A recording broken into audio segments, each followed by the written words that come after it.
আমরা এই ৪ মূলনীতিকে কোনো একটাকে আলাদাভাবে দেখি না। মানে যে বিদ্যমান সংবিধানের যে ৪ মূলনীতি আলাদাভাবে দেখি না, তার কারণ হচ্ছে এই পুরোটা মিলেই কিন্তু একটা মতাদর্শ তৈরি হয়েছে, যেটা একটা ফ্যাসিস্ট মতাদর্শ।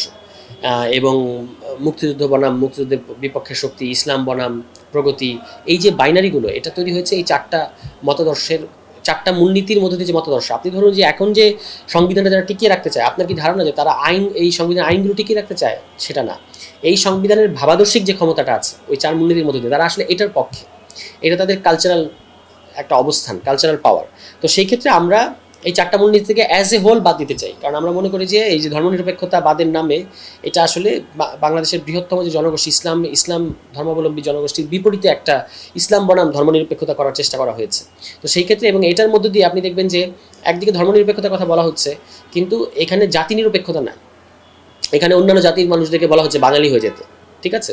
এবং অন্যান্য যে জনগোষ্ঠী আছে, যারা তেলেগু সম্প্রদায় সহ অবাঙালি যে কিংবা অমুসলমান যে জনগোষ্ঠী, তাদেরকে প্রোটেকশন দিতে পারে নাই এই ধর্মনিরপেক্ষতা। ফলে আমরা মনে করি যে, এবং এটা রাজনৈতিক ইমপ্লিকেশন খুব মারাত্মক।